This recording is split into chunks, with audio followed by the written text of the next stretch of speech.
Bonjour chers élèves de la 7e. Bienvenue à une nouvelle leçon de français en ligne. Je vous rappelle que nous avons commencé une nouvelle unité, l'unité numéro 9, et à la fois passée, nous avons parlé des passions qu'on a pour faire quelque chose. Qui se rappelle les personnages dont nous avons discuté la fois passée? Les voilà, donc les 4 jeunes Français. Qu'est-ce qu'ils ont en commun? Très bien, ils ont une passion pour faire quelque chose. Maintenant, dites-moi, comment pensez-vous? Est-ce que la passion est-elle importante dans le travail, dans les études? Est-ce que la passion peut vous aider à trouver le bonheur dans votre activité? Mais bien sûr, alors quand vous créez quelque chose, quand vous faites quelque chose, il est important que vous soyez guidé par la passion et seulement ainsi vous allez trouver le bonheur. C'est pourquoi quand vous choisissez la profession ou le métier, vous devez vous guider de votre passion. Dites-moi, est-ce qu'il y a de différence entre le mot profession ou métier? Comment pensez-vous? Eh bien, il y a plusieurs opinions. Il y a des gens qui pensent que la profession a un sens plus général et que cette notion englobe toutes sortes de formations, d'études qu'on reçoit. Quant au métier, il a un sens plus restreint et il se réfère à une activité concrète qu'on exerce. Des autres considèrent que la profession vise plutôt les activités intellectuelles et le métier, il relève plutôt une activité manuelle. Quand même, si consultez les dictionnaires, vous allez trouver là-bas que la notion de profession est synonyme à celle du métier. Eh bien, comme vous avez déjà deviné, aujourd'hui, on va parler des professions et des métiers. Ouvrez s'il vous plaît les manuels à la page 112. Ouvrez aussi les cahiers et fixez là-bas le sujet de notre leçon. Petit artisan. Qu'est-ce que c'est artisan? C'est la personne qui fait un travail manuel. Petit artisan. Donc aujourd'hui, on va apprendre à décrire des professions.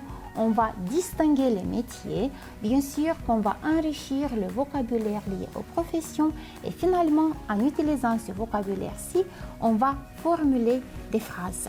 Pour commencer, je vous propose d'analyser l'image que vous avez dans votre manuel. Donc, petit artisan. Voyons que chacun d'eux fait. Le plombier, qu'est-ce qu'il fait? Le plombier installe ou répare les installations d'eau. Plus loin, on a le cordonnier. Le cordonnier, il répare les chaussures. C'est le cordonnier. Ensuite, on a le serrurier. Le serrurier, qu'est-ce qu'il fait? Il installe ou il répare les serrures. Ensuite, c'est le vitrier. Qu'est-ce qu'il fait, le vitrier? Il installe les vitres ou il installe les fenêtres. Ensuite, c'est le garagiste. Le garagiste, il répare les autos. Plus loin, on continue avec la couturière. La couturière, elle fabrique ou elle répare des habits, des vêtements. C'est la couturière. L'artisan suivant, c'est le teinturier. Le teinturier, il peint les murs. Le teinturier. Et l'artisan, le dernier artisan que vous avez ici, c'est le jardinier. Qu'est-ce qu'il fait? Il travaille dans le jardin où il entretient les espaces verts. Le jardinier. Très bien. Maintenant, j'espère que vous avez retenu ce que chacun d'eux fait. Je vous propose l'activité suivante. Vous voyez la liste des artisans. Vous allez voir ensuite des images. Votre tâche est d'associer l'image à l'artisan. Qui est-ce? On commence. Qui est-ce? C'est qui? Comment appelle-t-on cet artisan? Très bien, c'est le vitrier. Qui est-ce? Très bien, c'est le jardinier. On continue. C'est qui? C'est le serrurier. Plus loin, c'est qui? Très bien, c'est le plombier. On continue. C'est qui? C'est le teinturier. Plus loin, C'est qui? C'est le cordonnier. Qui est-ce dans cette image-ci? C'est la couturière. Et la dernière image, qui est-ce que vous voyez ici? C'est le garagiste. Très bien, bravo. Maintenant, je vous propose d'élargir les noms des métiers, des professions qu'on vient d'apprendre. Ouvrez s'il vous plaît les cahiers, divisez la page en 6 parties et on va travailler de la manière suivante. Donc vous voyez dans l'exercice numéro 7 une série de professions, des métiers que vous devez distribuer en 6 colonnes selon l'activité que chacun d'eux exerce. Donc l'agriculteur, les artisans, les artistes, les commerçants, les employés et les intellectuels. Commençons. Le premier mot, un mécanicien. Où est-ce que vous allez écrire ce mot?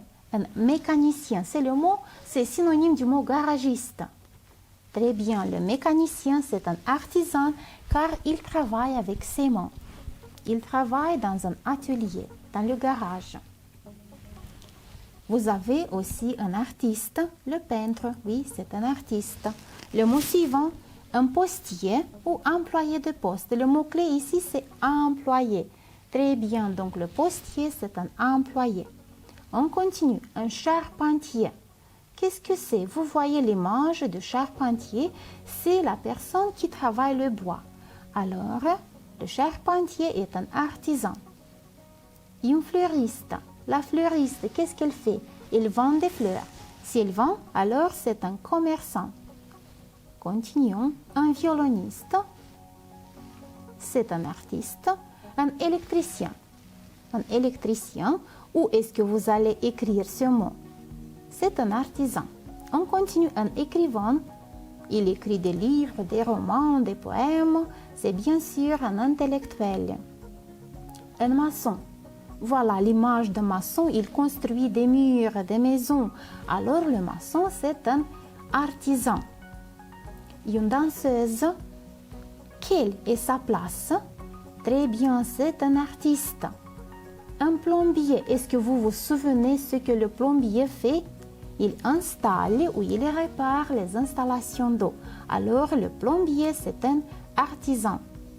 Un serrurier, qu'est-ce qu'il fait? Nous avons discuté. Le serrurier, il installe des serrures. Alors, c'est un artisan. Une couturière, est-ce que vous vous souvenez le mot? La couturière, c'est aussi un artisan. Un éleveur de moutons. Voilà l'image. L'éleveur de moutons, c'est un agriculteur. Un compositeur, c'est pas difficile, c'est un artiste. Un boulanger. Est-ce que vous vous souvenez ce mot? C'est la personne qui fabrique et vend du pain. Alors le boulanger, c'est un commerçant. Oui? Un fermier. Bien sûr que le fermier, c'est un agriculteur. Plus loin, un vigneron.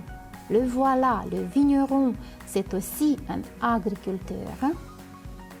Un journaliste, il écrit des articles, il prend des interviews. C'est bien sûr un intellectuel. On continue. La secrétaire. La secrétaire, elle travaille dans un bureau, alors c'est un employé. Un employé de banque, c'est pas difficile, c'est un employé.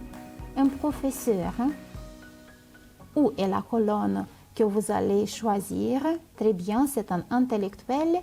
Et le dernier mot, un employé de bureau, c'est pas difficile, c'est un employé. Bravo. Maintenant, voyons quelles sont les expressions que vous pouvez utiliser quand vous parlez des professions, les expressions de votre manuel. Analysons-les. Quelle est votre profession? Et la réponse, je suis commerçant. Donc, vous voyez bien que pour répondre à cette question, vous utilisez le nom de métier ou de profession sans article. Je suis commerçant, je suis avocat, je suis garagiste, ainsi de suite. La question suivante. Marc est un bon mécanicien. C'est un bon mécanicien.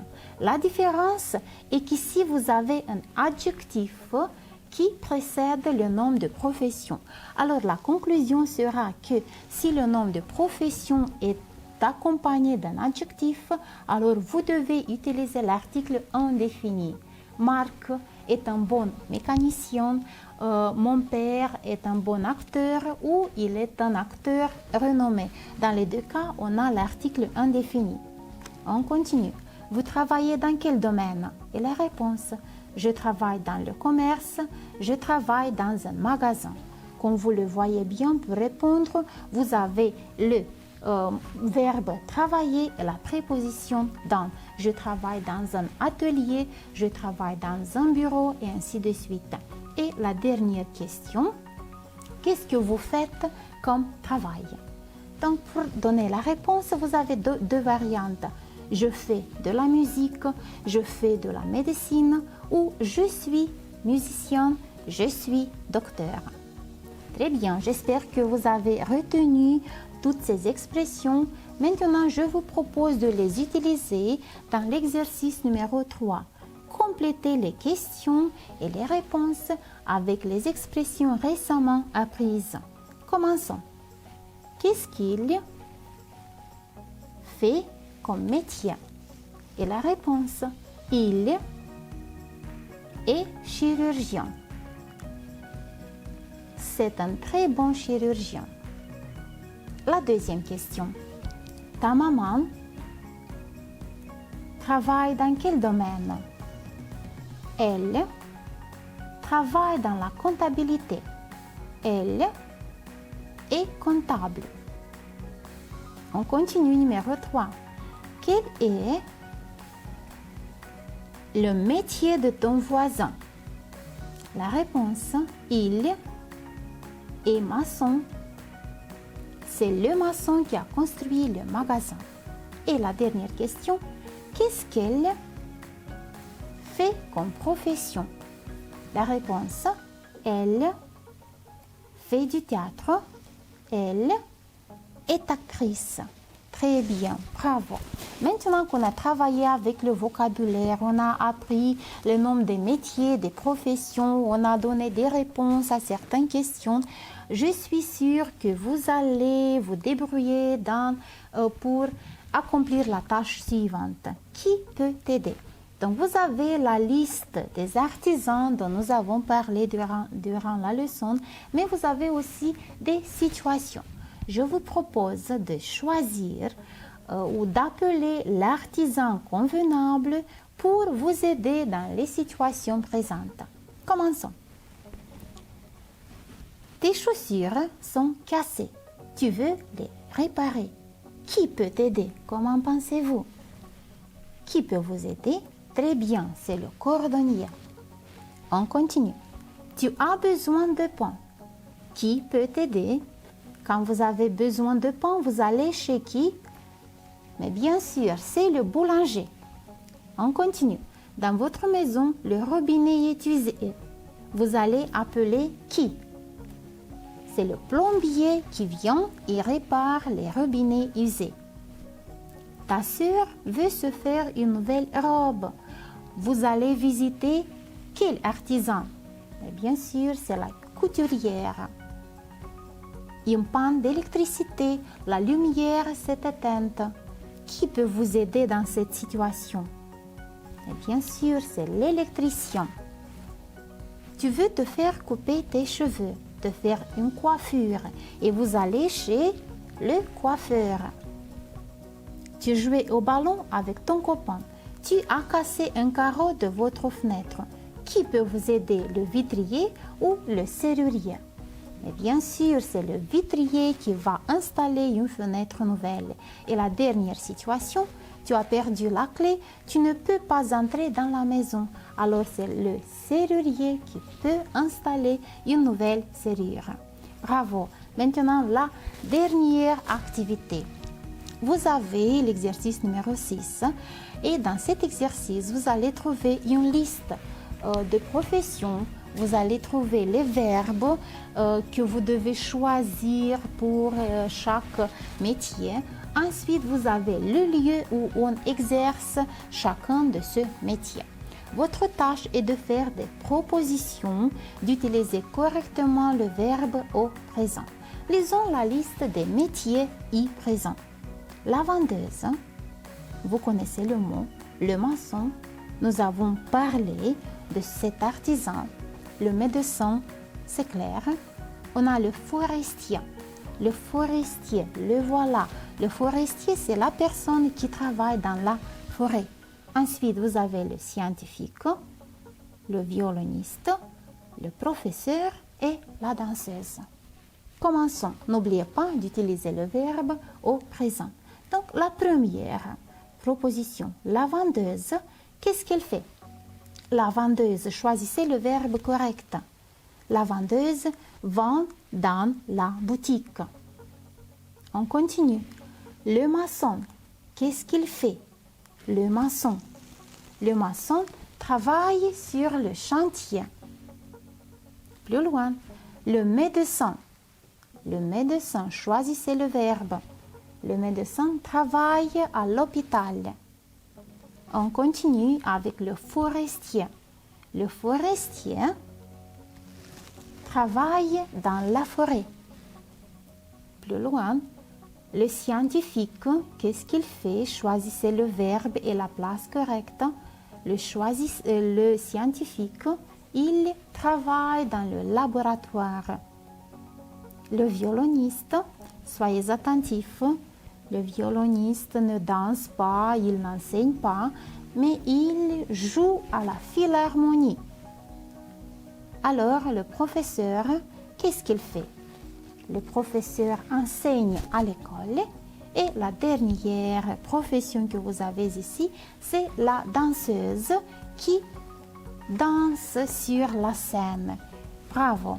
J'espère que vous avez tout bien retenu, tout bien compris et que vous avez appris à distinguer les métiers. Vous allez apprendre à utiliser le vocabulaire lié aux professions et je suis sûre que vous allez être capable de formuler correctement les phrases. Retenez que tous les métiers sont bons quand ils sont honnêtes. Merci pour votre présence en ligne et on se revoit à la prochaine.